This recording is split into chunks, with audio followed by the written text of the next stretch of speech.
Buenas tardes.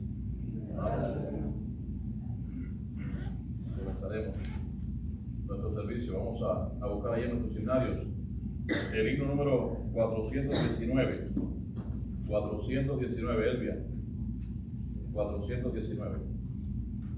Dice el Salmo 35:9: entonces mi alma se alegrará en Jehová, se regocijará en su salvación.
Como dice el cántico, qué felices estamos de estar aquí, Señor, en tu casa, porque tú lo has permitido, Señor, porque tú nos has traído bien.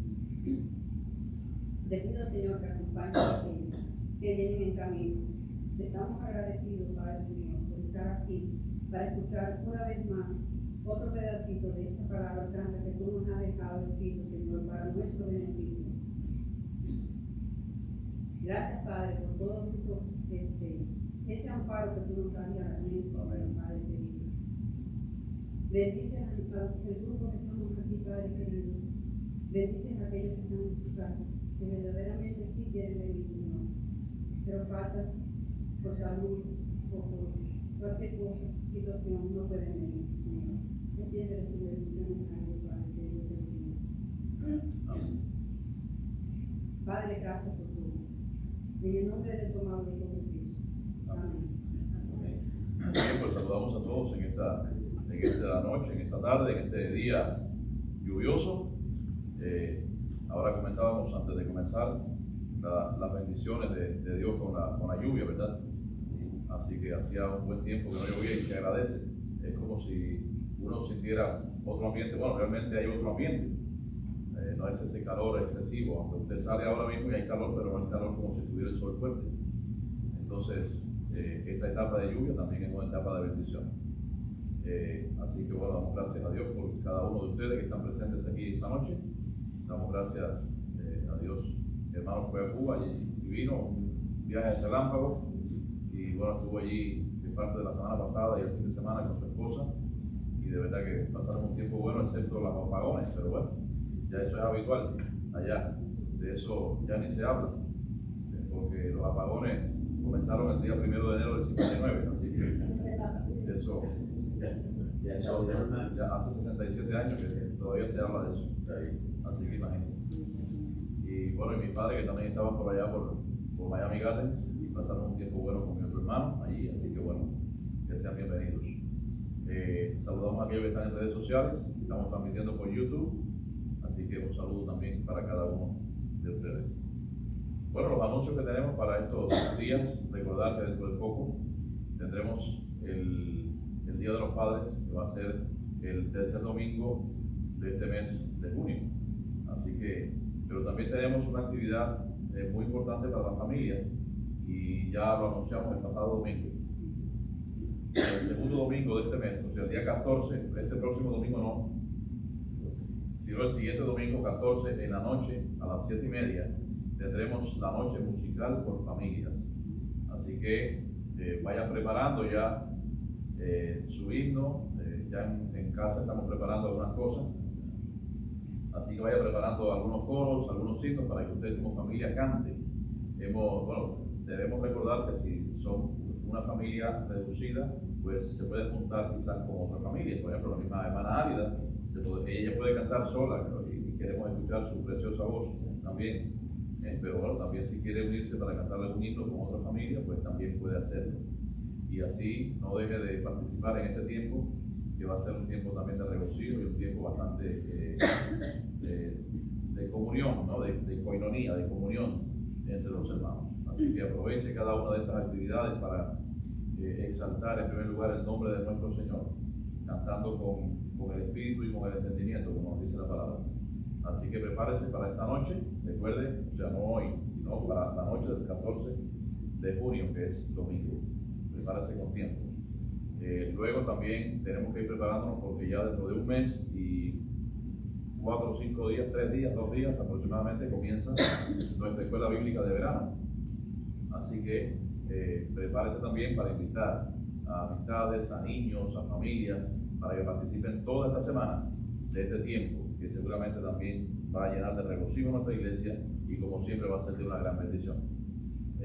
Así que bueno, estaremos preparando los temas ya con tiempo y bueno, esperamos en el Señor que todas las cosas vayan y redunden para el beneficio de sus hijos y de aquellos también que no conocen al Señor y que van a venir también a escuchar el mensaje de su palabra y orar para que esta escuela bíblica de verano sea una escuela bíblica también que lleve un mensaje de confesión, de arrepentimiento, de evangelismo, para que pueda llegar a los corazones de las personas. También recordar que estamos planificándonos una salida para los Marlins, así que no tenemos fecha todavía, pero sí tenemos esa salida a los Marlins, al terreno allí, con nuestros pulóveres, nuestras camisetas que digan versículos cristianos y todo esto. Así que vaya preparándose para este tiempo también. Bueno, estos son los anuncios. Vamos a buscar allí la palabra de Dios, en la palabra de Dios, en el capítulo 14 del Apocalipsis, y vamos a ver los versículos del 8 al 13. Cuando usted lo tenga, por favor, póngase de pie.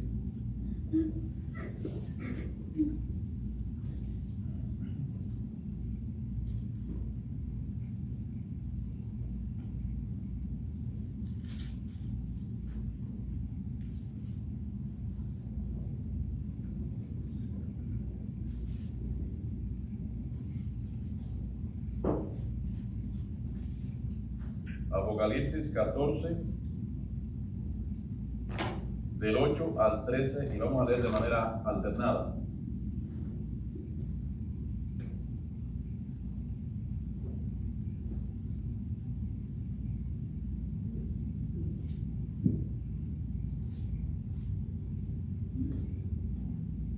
Bien, comenzamos. Dice: otro ángel le siguió diciendo: ha caído Babilonia, la gran ciudad, porque ha hecho beber a todas las naciones del vino del furor de su fornicación.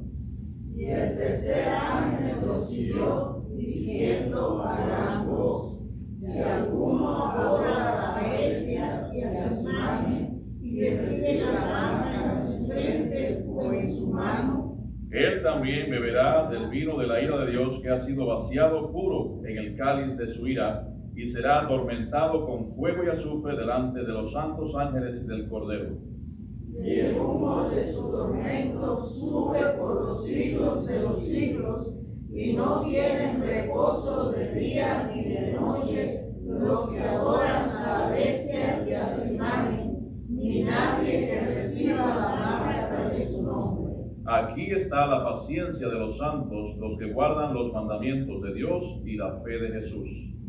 Oí una voz que desde el cielo decía: escribe, bienaventurados de aquí en adelante los muertos que mueren en el Señor. Sí, dice el Espíritu, descansarán de sus trabajos, porque sus obras con ellos siguen.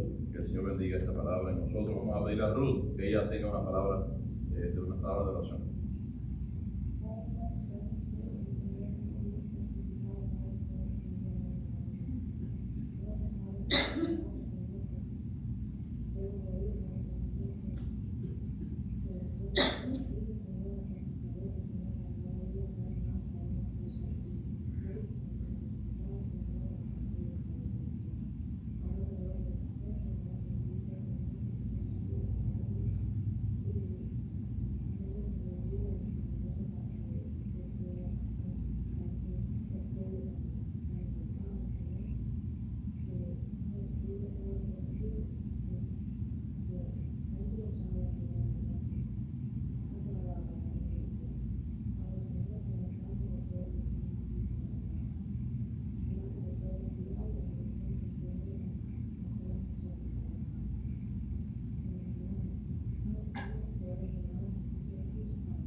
Amén. Bien, pueden sentarse. ¿Van a hacer el ensayo?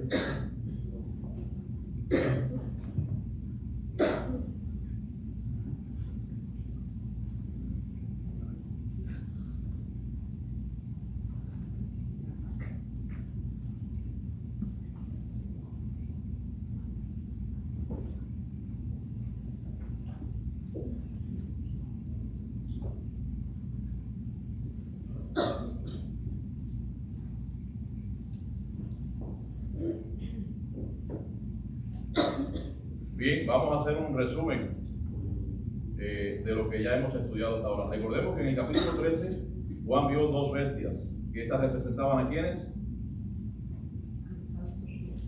¿Habla? ¿A quiénes representaban las dos bestias? Al anticristo y al falso profeta. Las dos bestias. La primera que ascendía desde las aguas, esta era el anticristo, que era violenta, tenía sed de sangre. Y la segunda bestia que sube desde la tierra es el falso profeta, que él hablaba como cordero, ¿se acuerdan? Sin embargo, emitía juicios como el dragón, hablaba como dragón, dice la palabra de Dios. Pero ahora en el capítulo 14 hay un contraste muy grande. El pasado, no sé si la hermana necesita algún ¿Tienes agua? ¿Que te traiga agua? ¿Tienes agua? ¿Tiene ahí? Okay. Entonces decíamos que en el capítulo 14 aquí nos habla Juan, que ve a Cristo como el cordero inmolado. Vio también que estaba rodeado de aquellos 144,000 redimidos que adoraban a Dios, que estos tenían también el nombre de Dios allí en sus frentes. Entonces estos 144,000 vemos que son también caracterizados por su pureza, eran caracterizados por su obediencia y su sinceridad. Y recordemos también que estos 144,000 estaban representados en el capítulo 7. Habíamos hablado del capítulo 7 y ahora también en el capítulo 14. Y posteriormente, lo que vimos el pasado miércoles, vimos también algunos otros asuntos con relación a los 144,000 y también a 3 ángeles. Otros, como dice el mismo Juan, otros 3 ángeles. Recuerdan que ya él había visto más ángeles también cumpliendo diferentes misiones, pero aquí ve otros 3 ángeles. Y el primero que hace, el primero de estos ángeles, Estaba en el centro de San en el centro, proclamando exactamente el evangelio de salvación, dice a toda tribu, lengua, nación, pueblo, llamando a la humanidad a temer a Dios, como decía el último versículo que estudiamos el pasado miércoles, a adorarlo, a darle honra, a darle gloria. Dice, ¿por qué? Porque la hora del juicio de Dios, la hora de la ira de Dios ha llegado. Entonces, el mensaje principal de estos versículos es que en medio de la tribulación, en medio de un punto donde aparentemente el mal vence, aparentemente de acuerdo a lo que se está viviendo en esa sociedad en ese momento, Dios conoce a los suyos y los preserva, los ayuda, los consuela. Entonces, vemos que lo hace espiritualmente y también lo sigue haciendo antes del llamado al arrepentimiento del juicio final. Quiere decir que la idea central de esta primera parte del capítulo 14 es que la bestia puede marcar a sus seguidores. De hecho, lo va a hacer aquellas personas que adoran a la bestia y que se dejen poner la marca en sus manos y en sus frentes. Recuerden que había 3 tipos de marca, pero la única que marca como algo más específica es la marca del 666. Entonces, pero Dios también tiene un pueblo, de acuerdo a lo que nos dice aquí, un pueblo que permanece, un pueblo que prevalece antes del juicio final, y ese evangelio será también expresado al mundo entero, como nos decía y nos dice el mismo Señor en Mateo 24:14. Nos dice, entonces vendrá el fin.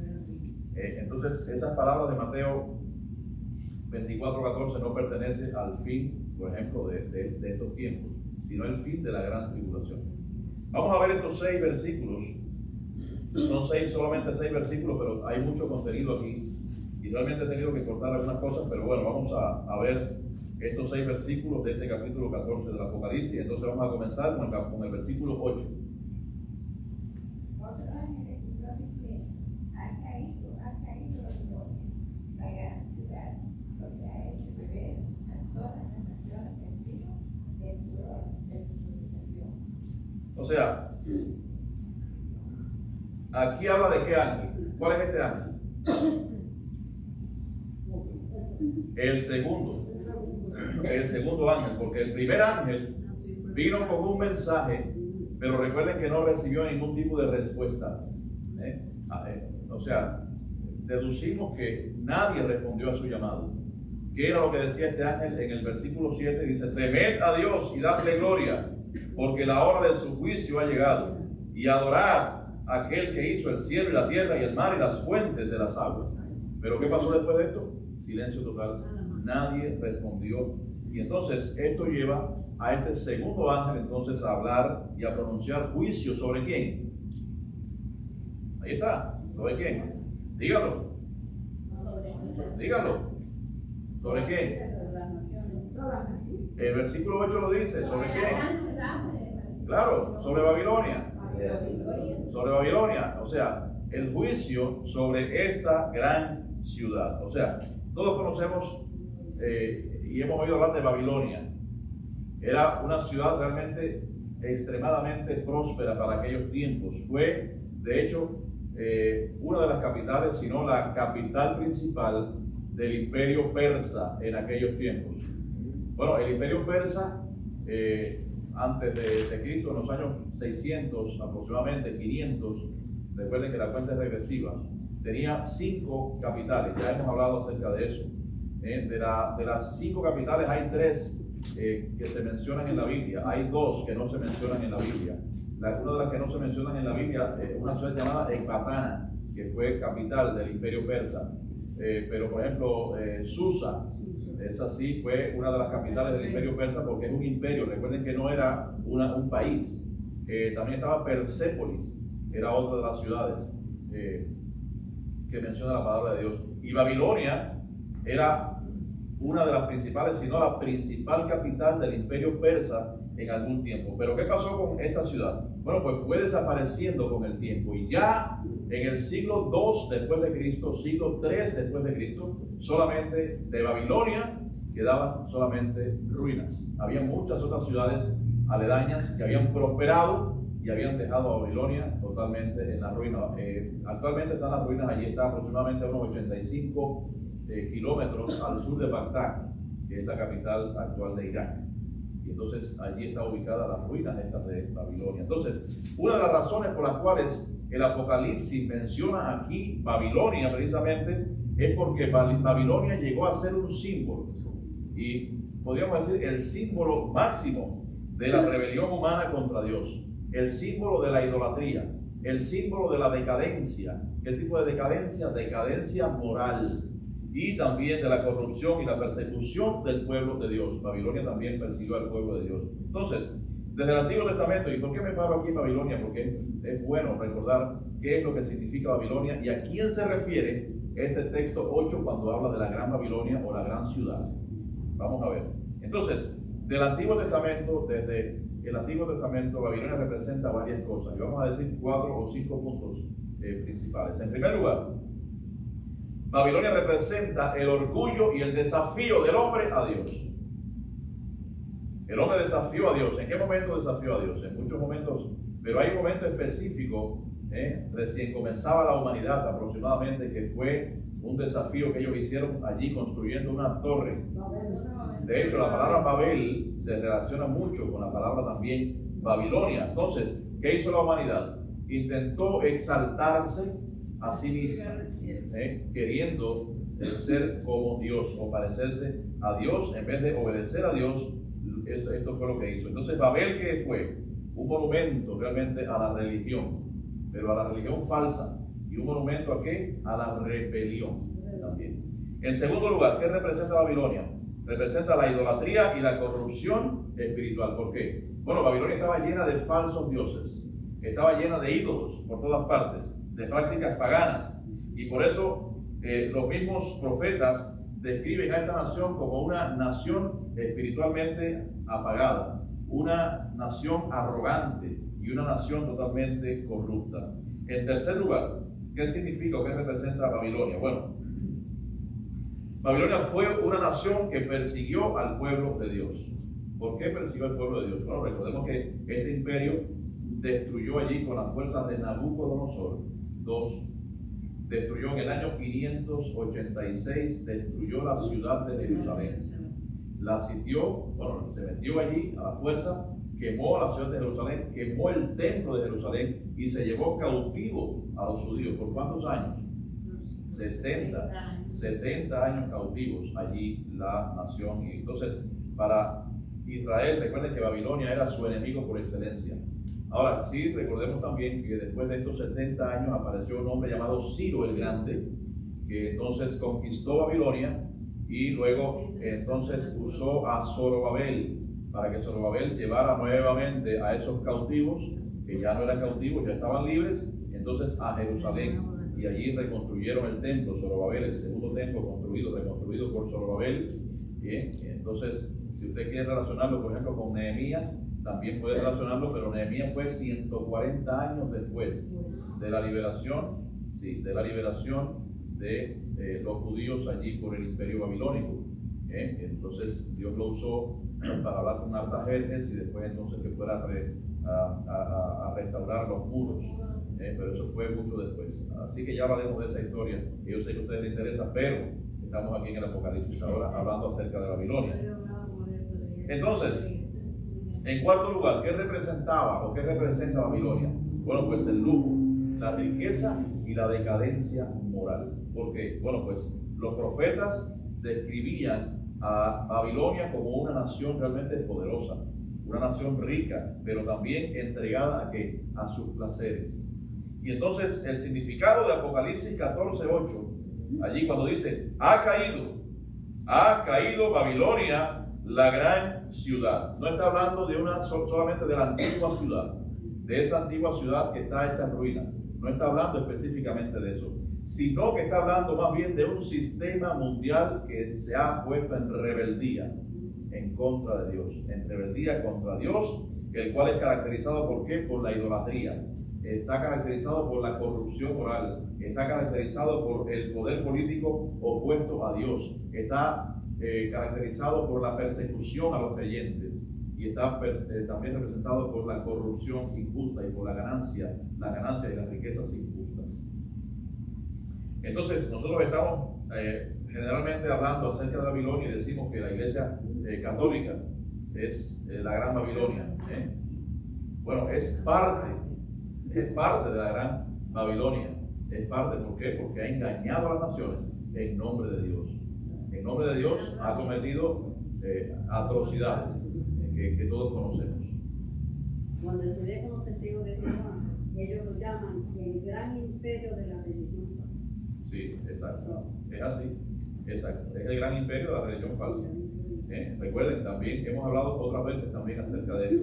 Recordemos que ellos se mezclaron con todas las prácticas de los rituales satánicos para poder estar bien con el pueblo, para no ser rechazados, e hicieron una fusión allí entre los ritos paganos. Por eso que usted, por ejemplo, va con un católico y entre un católico y un santero casi no hay diferencia. ¿Por qué? Porque los católicos prenden velas también a los muertos. Ellos rezan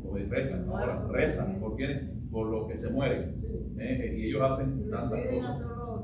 Les piden a todos los sí. Ya hicimos un estudio una vez acerca de eso, pero bueno, no nos vamos a desviar porque nos vamos a tomar mucho tiempo. Ahora, por eso, Babilonia, ¿qué es?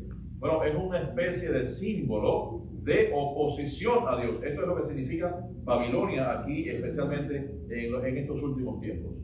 Y vemos que Babilonia se refiere a todo el reino político, todo el reino económico y todo el reino religioso del propio anticristo. ¿Por qué? Porque esto es lo que el anticristo promueve, ¿verdad? La falsedad religiosa, la falsedad económica y la falsedad política.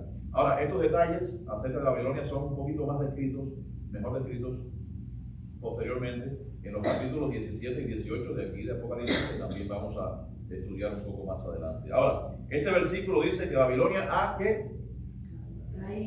caído. Entonces, aquella que parecía rica, que parecía invencible, que parecía poderosa, ya está condenada. Y al mismo tiempo también allí nos da un mensaje de esperanza para los creyentes que en aquel tiempo, en el tiempo futuro de la gran tribulación, pues van a estar allí. Vamos a ver si hay alguna duda con esto. Bien, vamos a ver dos versículos más, el versículo 9 y el versículo 10. El tercer ángel los hizo diciendo a gran voz: si alguno adora a la bestia y a su imagen y recibe la marca en su frente o en su mano. El 10. Él también beberá del vino de la ira de Dios, que ha sido vaciado puro en el cáliz de su ira, y será atormentado con fuego y azufre delante de los santos ángeles y del Cordero. Bueno, aquí se pone de manifiesto y habla el tercer ángel. Entonces, ubicando un poco en el tiempo en que el ángel está hablando, ¿dónde usted lo ubicaría? Bueno, pues este ángel está pronunciando estas palabras allí en la mitad de la gran tribulación. ¿Qué significa la mitad de la gran tribulación? Que el comienzo, o sea, en la mitad de la tribulación es el comienzo de la ¿qué? De la gran tribulación, de los últimos 3 años y medio. Entonces, la advertencia de este ángel, ¿a quién va dirigida? Nos dice aquí: aquella persona que haga y que dé culto ¿a quién?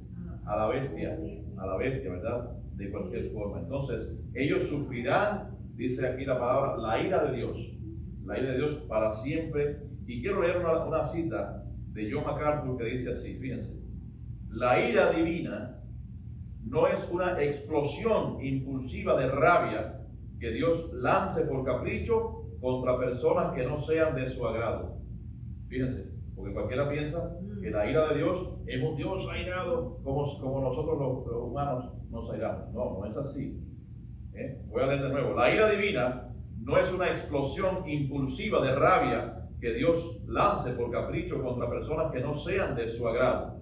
Es más bien la reacción resuelta e inflexible, carente de misericordia, de gracia y de compasión por parte de un Dios justo en contra del pecado. O sea, más claro que esto, ¿verdad? Entonces, la ira de Dios no es una rabia incontenida, sino más bien la ira de Dios es justicia aplicada ¿a quiénes? A aquellos que desobedecen su palabra, simplemente utilizando su justicia. Ahora, aquí también habla de palabras como, por ejemplo, fuego y ¿qué? Y azufre. Entonces, el fuego y el azufre son pronunciadas y son dichas en la palabra de Dios, en el Evangelio, en las Escrituras, como un elemento de castigo. un castigo más bien eterno, allí en el lago de fuego. Es lo que siempre se asocia una cosa con la otra. El fuego y el azufre son dos elementos que están presentes en el infierno eterno que arde con estos dos. Ahora, vamos a ver el versículo 11. Y el humo de su tormento sube por el cielo de los cielos, y no tiene reposo de día ni de noche. Dios, adoran a la bestia y a su imagen, y nadie se reciba la marca de su nombre. Entonces, ¿cuál es la idea de este versículo? Fíjense bien en ese versículo. Entonces, cuando dice que no tienen reposo, ¿qué significa? Al mismo No tiene paz. no tiene reposo y al mismo tiempo dice que es un tormento, un tormento. Entonces, nos recuerda que el infierno es un lugar de castigo eterno y de castigo consciente. O sea, van a estar conscientes y va a ser también, o sea, que las personas que mueren, como algunas personas dicen, y ya se acabó y ya no hay, no. Los que mueren van o para el cielo o van para el infierno. La palabra de Dios es absolutamente clara y lo dice aquí y dice que es de manera, por supuesto, consciente, porque dice que arderán en el fuego, en el lago de fuego y azufre que arde en el infierno. O sea, nos está diciendo que es algo eterno y también algo consciente. Y aquí tenemos que tener presente también que ustedes seguramente han escuchado a muchas personas decir, se murió fulano o se murió fulana. Que Dios la tenga en su gloria. Pero no solamente eso, van un poco más allá. ¿Qué es lo que dicen? Que en paz descanse. Pero dicen más. Ya fulanito, fulanita nos está viendo desde allá arriba y nos está cuidando. Que nos está cuidando. Entonces hay que tener cuidado con todas estas manifestaciones, porque por supuesto son cosas contrarias a la doctrina básica de la palabra de Dios. Allí no nos dice que nadie nos vigila, allí nos dice quién es el que nos vigila y el que nos guarda. El ángel de Jehová acampa alrededor de los que le temen y los defiende. Entonces, ese sí nos defiende y con eso basta. Con eso basta. De hecho, recuerden que hemos hablado también que ya no tendrán más memoria de las cosas de la tierra. Los que mueren en Cristo no tendrán memoria de las cosas de la tierra, porque si no, entonces habrá un sufrimiento perpetuo. Entonces, qué gloria nosotros esperaremos entonces si nosotros vamos al cielo y seguimos mirando la destrucción y los problemas que existen en esta tierra. O sea, no es algo que realmente respalde. Sí, claro. Cuando murió mi niña, y yo lloraba, pues, Claro. vino una vecina y me dice, no llores, porque entonces ella llora. Claro. Y yo en medio de Sí.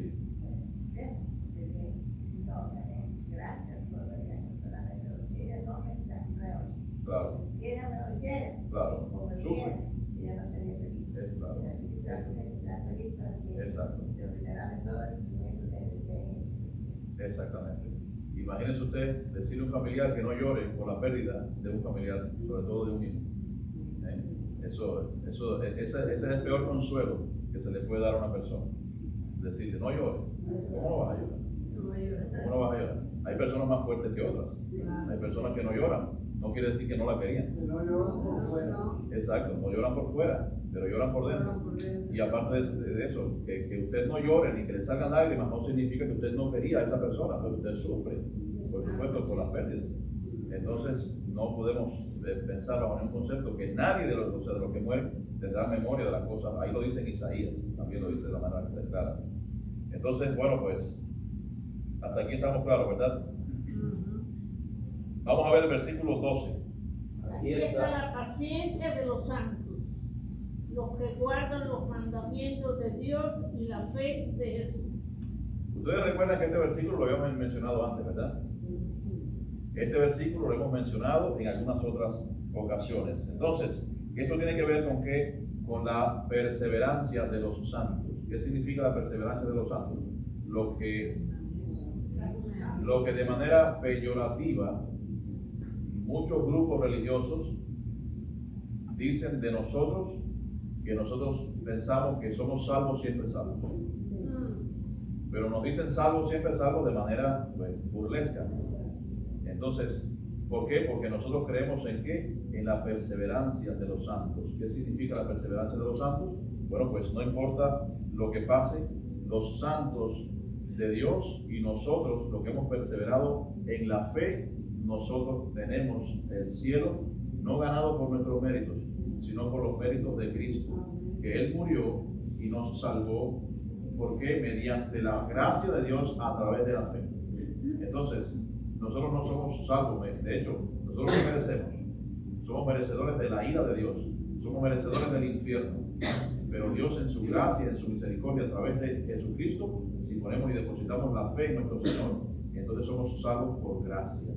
Y lo dice ahí Efesios de una manera muy clara, no por obras, para que nadie se gloríe. También vamos a hablar de las obras un poco más adelante. Pero fíjense, hermanos, no importa lo que pase en estas personas en ese futuro, en esa gran tribulación, ellos resistirán pacientemente la ira. Ellos resistirán pacientemente el salvajismo de quién, de la bestia, y de todos aquellos que obliguen también a las demás personas a poder adorar y a adorar a la imagen de la bestia. Entonces, ellos, de acuerdo a este versículo, nos dice que van a rehusar adorar a hombres. Estas personas en aquel tiempo van a rehusar adorar a ídolos y mantendrán firme también su confesión de fe hecha hacia Jesús. El hermano Nelson, que me lea el versículo 13. Oí una voz desde el cielo, me decía: escribe, bienaventurados de aquí en adelante los muertos que mueren en el Señor. Sí, dice el Espíritu, descansarán de sus trabajos, porque sus obras con ellos siguen. Este versículo tiene muchas cosas de las cuales hablar, no voy a abarcarlas todas, pero sí voy a hacer un resumen general de este versículo, porque aquí continúa Juan escuchando la voz del cielo y también escribiendo allí lo que Dios ha querido revelarnos a nosotros para esos tiempos, para que nosotros sepamos lo que va a ocurrir en aquellos tiempos. Y vuelvo a decir, como siempre, porque nos metemos tanto en la lectura que pensamos que nosotros vamos a estar allí en aquel momento. ¿Vamos a estar allí nosotros? No, vamos a estar en el cielo, vamos a estar con el Señor, porque la iglesia será como será arrebatada hacia el cielo. Entonces aquí nos dice que los creyentes que mueran en ese tiempo no se van a perder las bendiciones del tiempo milenial. Hemos hablado también acerca del milenio, pero esto del milenio vamos a verlo ya también más adelante cuando corresponda. Y hay algo interesante, fíjense, mientras el hombre llama bienaventurados a las personas que viven, felices a las personas que viven, aquí es diferente. Aquí está diciendo bienaventurados los muertos que mueren en quién. Señor. Bienaventurados los muertos que mueren en el Señor. Por eso nosotros tenemos esa esperanza, ¿verdad? Y esa tranquilidad de espíritu, en saber que un día veremos a nuestros familiares que han muerto también en el Señor. Veremos a aquellos familiares amados y el Señor nos reunirá a todos juntos, de una vez y para siempre. Entonces, como todos sabemos, esta expresión se refiere a verdaderos creyentes. Como les decía antes, no es que fulanito se murió, bueno, que Dios lo tenga en la gloria, que descanse en paz.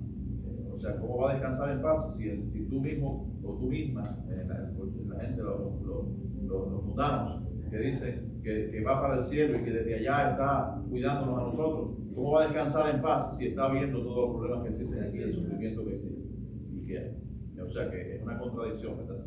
Entonces, aquí se refiere, por supuesto, a los creyentes, a los verdaderos creyentes en Cristo, aquellos que han puesto su fe en Jesucristo. Entonces, la muerte, de acuerdo a lo que nos dice aquí la palabra de Dios, no es una derrota. Para el mundo sí es una derrota. Para los ateos, la muerte es una derrota. Sin embargo, para nosotros no es una derrota, sino que seremos llamados bienaventurados cuando partamos para con el Señor, porque entraremos rápidamente, directamente a la presencia del Señor. No estaremos un tiempo en el purgatorio. El invento también de una de las partes de la Gran Babilonia, uno de los inventos de ellos, ¿para qué? Para poder sacar mucho dinero, porque mientras esté en el purgatorio, pues no va para el cielo. Y mientras esté allí, pues los familiares tienen que soltar mucho dinero para poder sacarlo del purgatorio. Mientras más dinero es, entonces más rápido sale del purgatorio. En el católico. Sí. Exactamente. O sea, realmente eso sí es un cuento de hadas, eso sí es un chiste, realmente, porque en primer lugar la palabra de Dios no respalda eso por ninguna parte. Yo no sé cómo pueden sostener esa doctrina, sí lo sé, porque Satanás está manipulando, y eso es un gobierno universal mundial que manipula completamente la mente de las personas para darle falsas esperanzas. Como mismo le dicen a los musulmanes que si se vuelven bombas y se tira contra otras personas, pues en el cielo pues va a tener grandes bendiciones, va a ser dueño de no sé cuántas cosas, de no sé cuántas tierras, y va a tener también no sé cuántas mujeres a su disposición. Entonces, más mentiras y falsas cosas. Entonces, ahora, ¿dónde la palabra de Dios nos dice que si nosotros morimos vamos directamente a la presencia de Dios? Otro hermano que me busque allí, Filipenses 1:23. Y otro hermano, segunda a los Corintios 5:8. Filipenses 1:23 y segunda a los Corintios 5:8.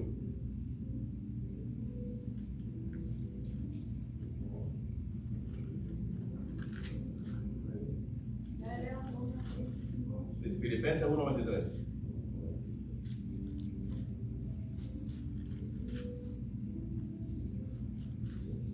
Bueno, lee segunda a los Corintios 5:8. Confiamos y más quisiéramos estar ausentes del cuerpo y presentes al Señor. Exacto. Entonces, en el momento que nos ausentemos del cuerpo, ¿qué dice aquí? Estaremos presentes al Señor. A ver, en la otra cita. ¿Filipenses qué? 1:23. Porque de ambas cosas estoy puesto en estrecho, teniendo deseo de partir y estar con Cristo, lo cual es muchísimo mejor. Exacto. O sea, más claro ahí, ¿verdad? El deseo partir y estar con Cristo, lo cual es muchísimo mejor. Por eso nosotros los creyentes, nosotros creemos firmemente que el creyente va consciente a la misma presencia de Dios en el momento de partir de este mundo. Y finalmente este versículo nos dice, descansarán de sus trabajos porque sus obras, ¿qué dice? ¿Y cómo es posible que todavía las obras de nosotros persistan y sean importantes en el cielo? ¿Ustedes no se han dado cuenta de ese versículo? ¿Iba a decir algo, hermano? Por lo que hemos hecho aquí, que queda. Efectivamente, o sea, en primer lugar todos sabemos que la salvación es por gracia, por medio de la fe, no por obras, dice la palabra de Dios. Pero tenemos que tener presente que las obras realizadas en Cristo tienen un valor eterno. ¿Por qué tienen un valor eterno? Fíjense, Dios recuerda la fidelidad de sus hijos. ¿Para qué? Para recompensarlos. O sea, nosotros seremos recompensados y Dios tendrá presente nuestras buenas obras. Por supuesto, nuestras malas obras también. Las dos cosas. Entonces, fíjense, voy a leer 1 Corintios 3, 12 al 15. Y si sobre este fundamento alguno edificare oro, plata, piedras preciosas, madera, heno, hojarasca, y la obra de cada uno se hará manifiesta, porque el día la declarará, pues por el fuego será revelada, y la obra de cada uno, cual sea, el fuego la probará. Si permaneciere la obra de alguno que sobreedificó, recibirá recompensa. Si la obra de alguno se quemare, él sufrirá pérdida, si bien él mismo será salvo, aunque así como por fuego. Está haciendo una comparación entre 6 tipos de obras, podríamos decir, 6 tipos de elementos. Oro, piedras preciosas, y nos dice aquí también plata. O sea, oro, plata y piedras preciosas. Si el fuego somete esas 3 cosas, ¿qué pasa con ellas? ¿Se queman?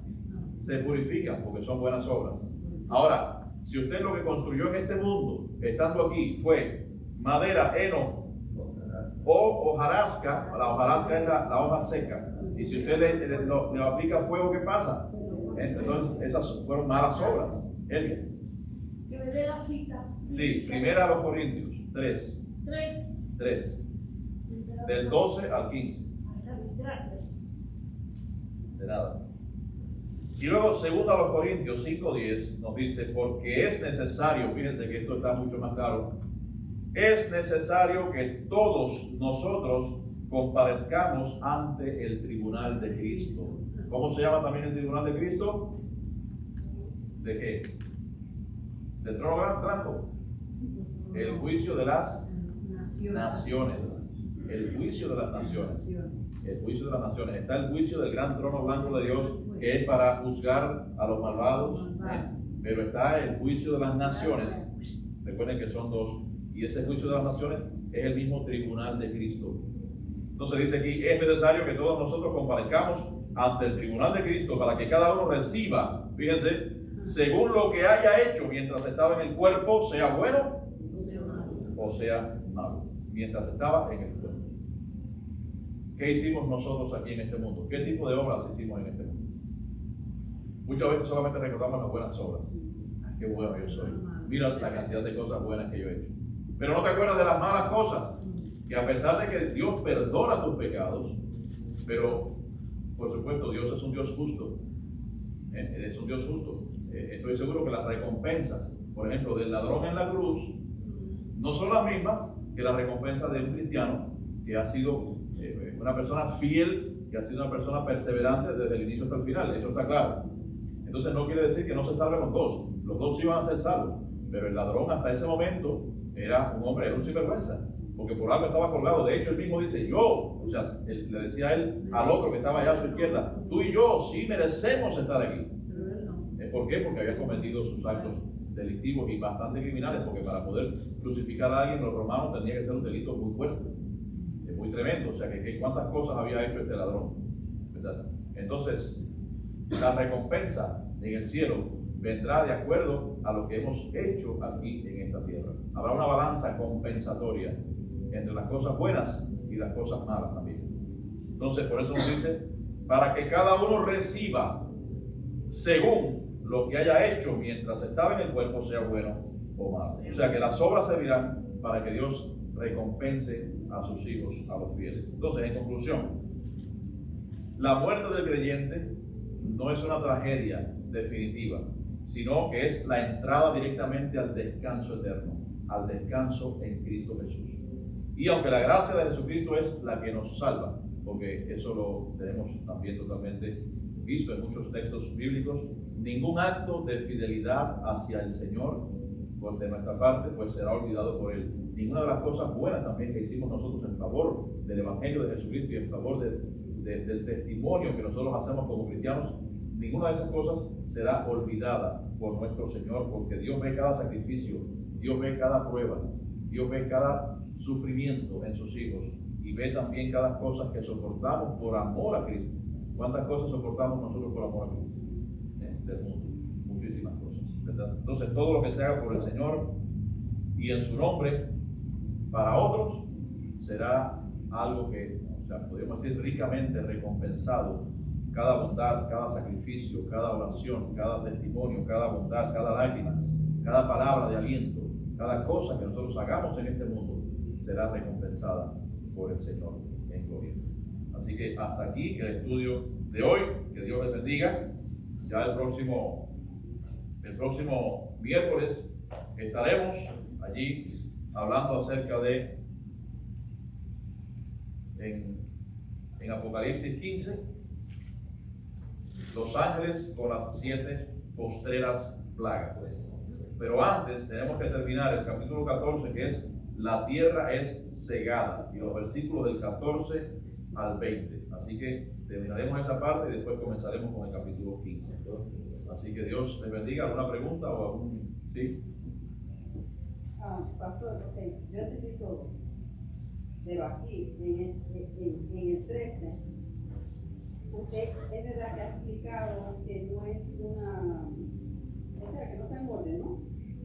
Pero como estamos estudiando acá, que el ángel estaba hablando, ahí yo me trabé un poquito, porque yo como que estoy entendiendo sí, que viene siendo, porque dice de aquí en adelante, o sea, como que ya habíamos estudiado un poquito Apocalipsis, pensé como que si hubiese sido de la tribulación, de la mitad de la tribulación en adelante.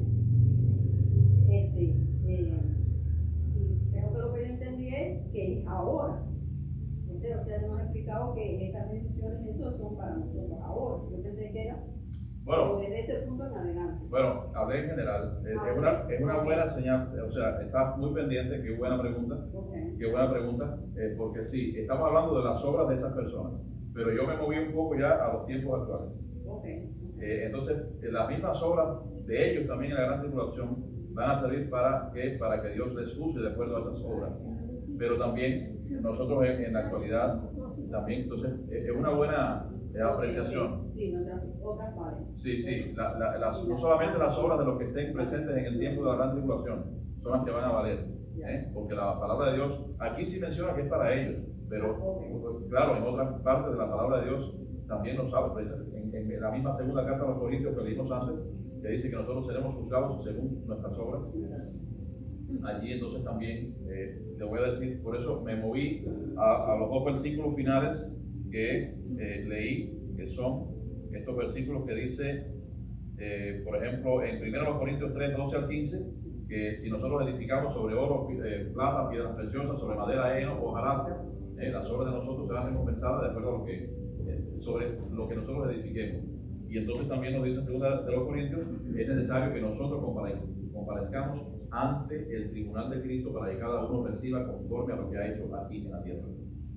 Entonces, ahí en esos dos versículos, o en esas dos porciones de la palabra, también nos deja dicho que las obras que nosotros hagamos en este tiempo, el día de hoy, 3 de junio, y lo que hemos hecho atrás y adelante, pues también servirá para que Dios nos recompense.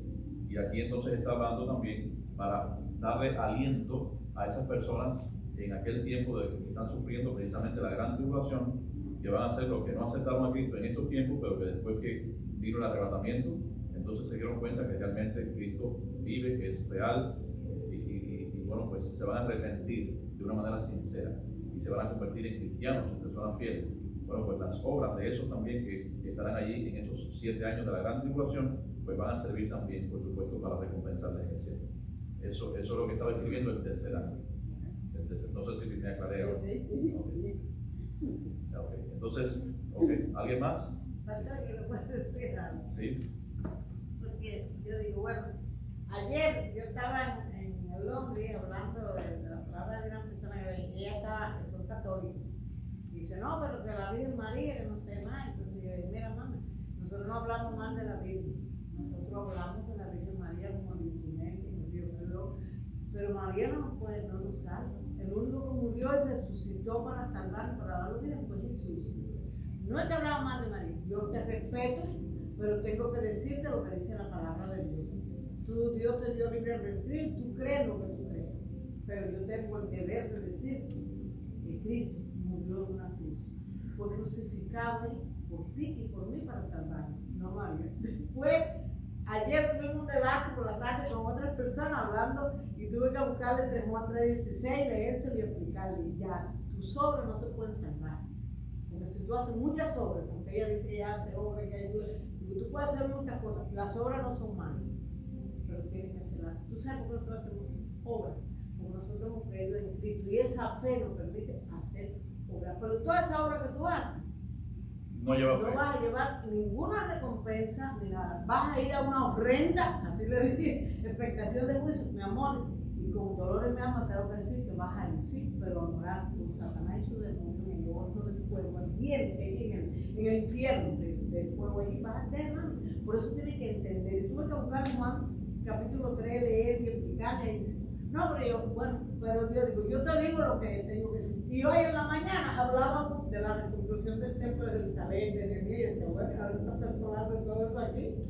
Y la gloria a Dios, porque no sé, parece que... Bueno, eso es lo que significa, ¿no?, estar en sintonía con la palabra. El día a día, el estudio de la palabra, meditar, como dice allí también en el Salmo 1, tenemos que meditar en ella de día y de noche. Entonces, esa es la idea. Mientras tengamos oportunidad, pues... Hablando de esas 3 cosas aquí, y bueno, Señor, gracias, eres tú. Así es. La fe sin obras es muerta. Es muerta.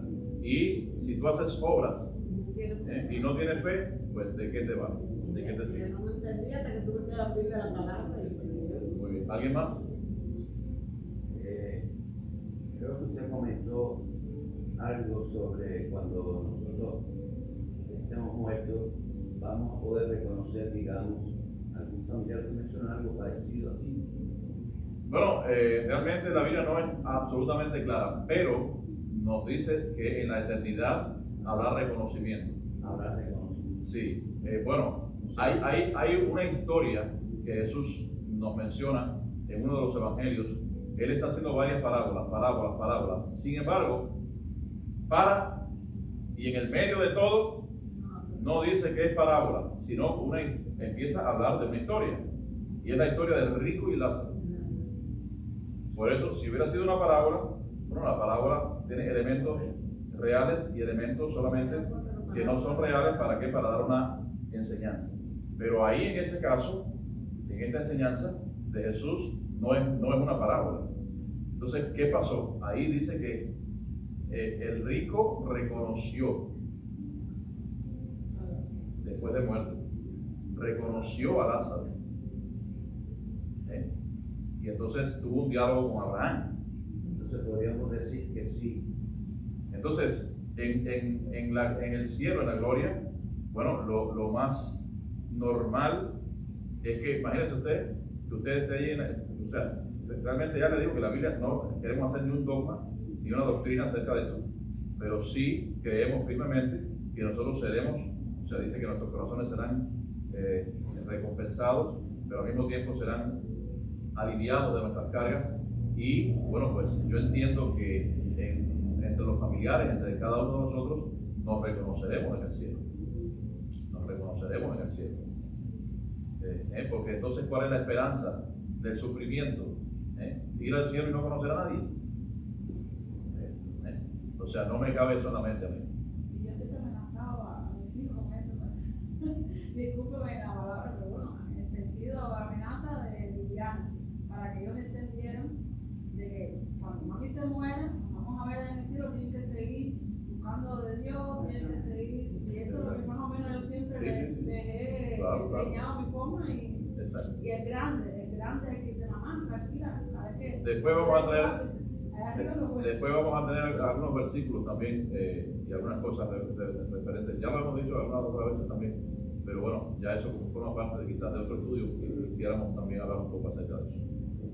Sí, porque hay personas que dicen que no. O sea, yo no soy absolutamente negativo, al contrario, yo soy muy positivo con relación al tema del reconocimiento de cada uno cuando estemos en el cielo. ¿Alguien más? Bueno, si no hay más preguntas, vamos a recoger las ofrendas y vamos a cantar un himno.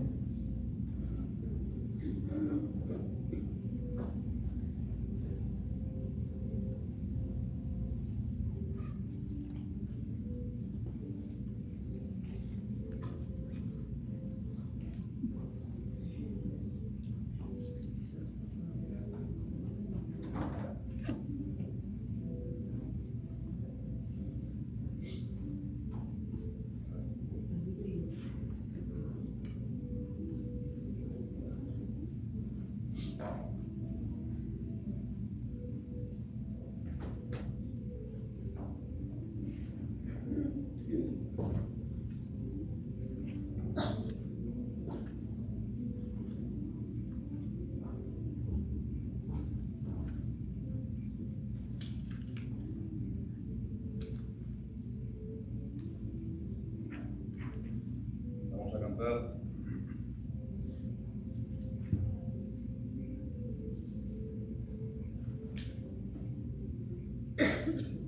Vamos a cantar este mismo himno que es conocido por todos, el 214, pon tus ojos en Cristo. Vamos a pedirle a Cristo que nos ayude.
Gracias, Señor, por esta enseñanza tan preciosa. Ayúdanos a vivir una vida pura y limpia en la posición de todos los aspectos de la cristiana. Aunque nuestra edad no tenga ningún tipo de pecado, no tengamos tiempo, pero para eso tenemos que agarrarnos de ti y para desviarnos de nuestra palabra. Ayúdanos en ese sentido de que no nos santificamos. Necesitar la presencia y también en el bien de nuestro Señor. En el nombre de Cristo Jesús. Amén. El Señor les bendiga, hermanos. Amén.